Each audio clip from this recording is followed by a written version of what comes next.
Bonjour à tous et bienvenue sur ma chaîne YouTube. Aujourd'hui, la vie m'inspire de vous parler de la peur. La peur de qui? La peur de quoi?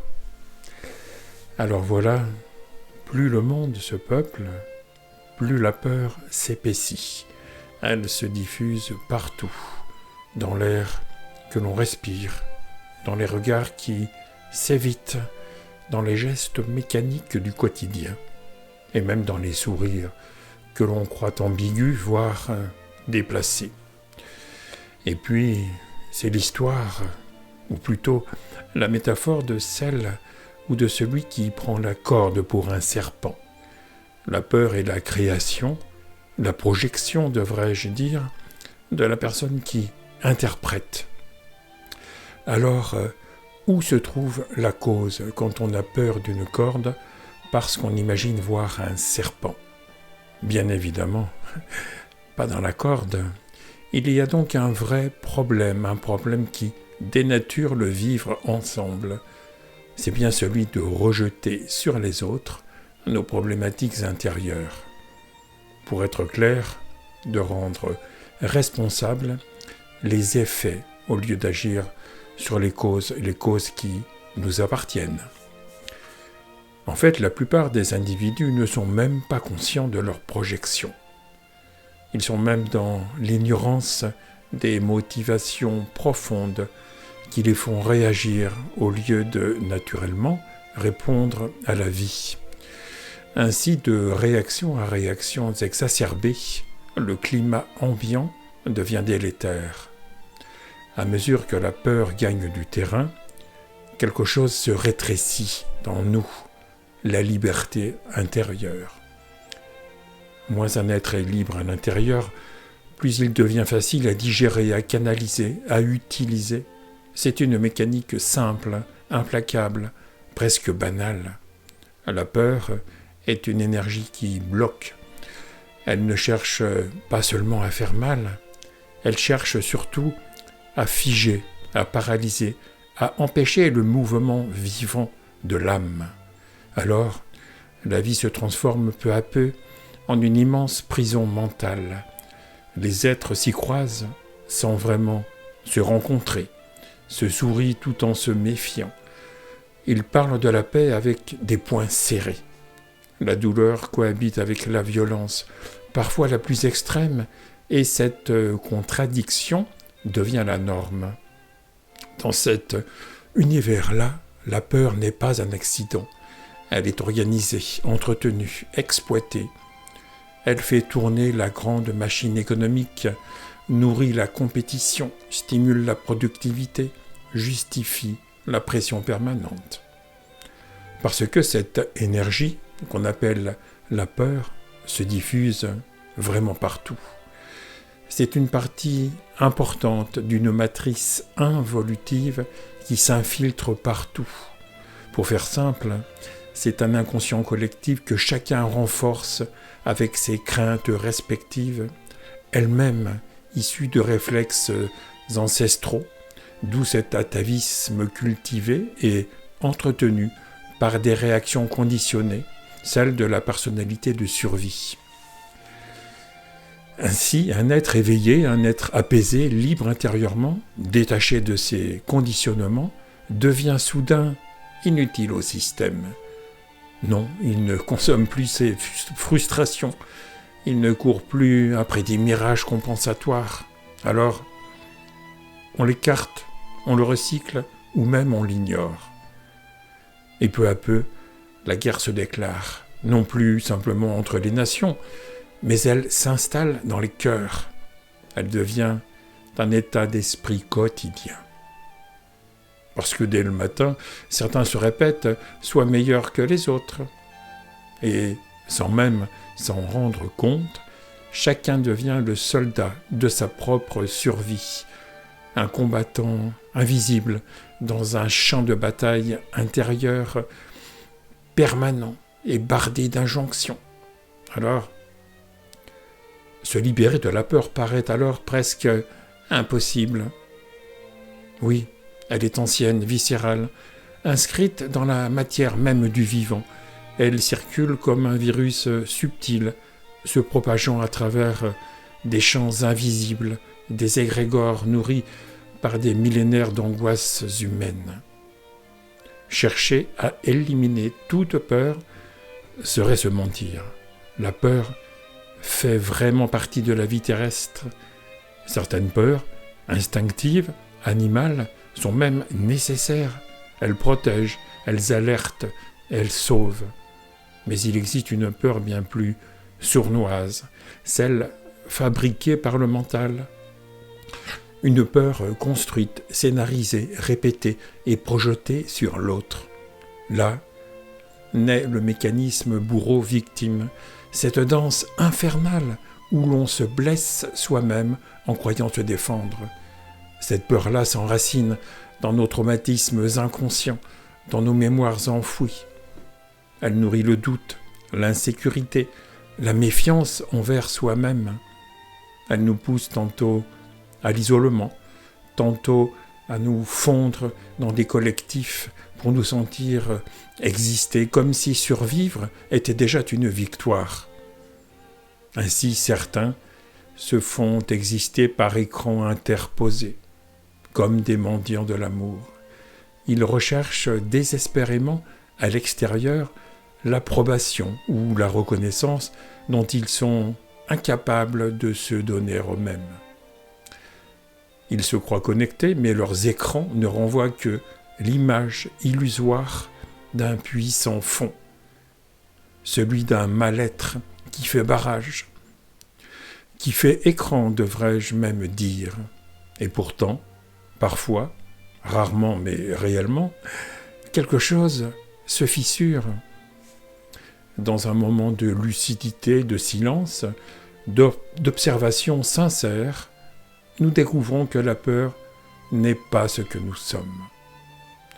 Elle traverse la matière, le corps, les émotions, mais elle ne touche pas notre essence. Nous comprenons alors que notre être profond n'est pas effrayé, il est témoin, il est présence, il est conscience. Alors dans ces instants-là, un autre espace s'ouvre, plus vaste, plus léger. Une fréquence différente se fait sentir, comme un souvenir ancien qui revient. Une énergie accordée à celle de l'univers lui-même. Et ce simple contact a déjà un effet guérisseur. Quelque chose se remet à circuler, l'esprit se réveille, les cellules se souviennent. Guérir, ce n'est pas réparer, c'est se rappeler. Lorsque la peur surgit, notre réflexe habituel est de vouloir comprendre, expliquer, la justifier. Alors on lui donne un visage, une histoire, un coupable. Sans le savoir, on lui donne corps, on la rend réelle, puissante, envahissante. Pourtant, si on la regarde sans s'y identifier, on voit bien qu'elle se dissout avec le temps. Elle laisse derrière elle une trace floue, presque irréelle. Et l'on réalise alors que nous sommes encore et toujours les auteurs de nos propres scénarios intérieurs. Avoir peur de la peur, c'est tourner en rond jusqu'à l'épuisement. L'affronter ne signifie pas la combattre, mais l'approcher consciemment, la connaître, l'écouter. La peur est l'expression même de la vie incarnée. Tout ce qui vit lutte pour persister. Seul le monde minéral échappe à cette tension. Mais celui qui nie la vie terrestre au nom d'idéaux spirituels mal compris tombe dans un autre piège. C'est celui de la destruction légitimée, de la négation du corps. Et c'est la violence sacralisée. Alors affronter la peur, ce n'est pas donc vouloir l'éradiquer, au contraire, c'est accepter de la traverser pour se rencontrer soi-même, accueillir. Refuser ce face-à-face, c'est se fuir, se réfugier dans un matérialisme anesthésiant, dans des paradis artificiels fait de confort, de sécurité, de surconsommation et de divertissement. Cette nouvelle religion promet la paix, mais elle endort l'âme. Elle remplace le sacré par de l'hédonisme, le sens par le plaisir immédiat, la vérité par le soulagement. La peur ancestrale, elle porte un message sacré. Jadis, l'être humain l'a rencontrée dans des rites de passage, dans le voyage du héros, seul face à l'inconnu. Aujourd'hui, ce passage est évité, contourné, remplacé par des simulacres. Et tant que l'être humain refusera ce face-à-face intérieur, il restera manipulable, exploitable, infantilisé. Les religions, les systèmes politiques, les structures de pouvoir ont largement profité de cette peur en se posant comme intermédiaire entre l'homme et le divin. En confisquant l'accès direct à la vérité intérieure, elles ont fabriqué des dieux à leurs images, jugeants, punitifs, contradictoires. Pourtant, le divin n'est pas à l'extérieur, il est cette étincelle silencieuse dans le cœur, cette présence douce qui n'impose rien mais invite. Lorsque l'on cherche des sauveurs, des maîtres, des initiés autoproclamés, lorsque l'on quitte les illusions de la supériorité spirituelle, alors quelque chose se rétablit. La vraie connaissance ne passe ni par le pouvoir, ni par les rituels, ni par l'ouverture de prétendus troisièmes yeux. Elle passe par l'humilité du cœur, par l'écoute sincère du ressenti profond, authentique.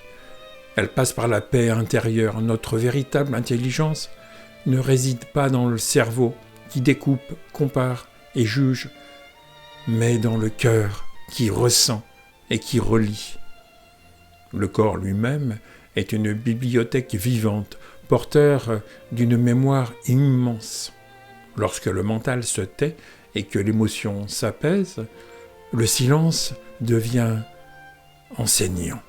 Alors, couche après couche, nous pouvons lire notre propre histoire, celle de l'âme, et retrouver enfin le pouvoir oublié, celui de la vie en nous. Ce pouvoir n'est pas domination, mais alignement. Il ne cherche pas à changer le monde par la lutte, mais à le transformer par la cohérence intérieure. Non, il n'y a pas de sauveur extérieur, il n'y a que des êtres qui se souviennent et qui, en incarnant leur lumière, éclairent silencieusement le chemin des autres. Traverser la peur, c'est cesser de la subir pour en faire une porte vers soi, une porte vers le réel, une porte vers l'amour vivant. Alors au bout de cette traversée, il n'y a rien à conquérir. Il y a simplement l'être que nous sommes. Voilà. Pour clôturer cette vidéo, je ne peux que vous suggérer de rendre le pouvoir à la vie et de vous laisser inspirer par le silence du cœur. Ce vide pourtant si plein.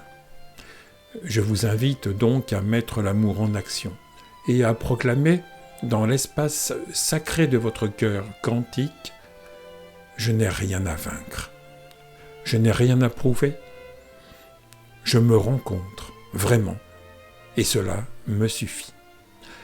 Alors merci pour votre écoute et pour me soutenir avec le mouvement Désir d'Humanité. Je vous invite vraiment à vous abonner à cette chaîne. Et surtout, merci de vous inscrire à la lettre d'information de l'association Désir d'Humanité. Vous serez ainsi informé en priorité de toutes les nouvelles vidéos, et même des vidéos destinées aux explorateurs de la non-dualité.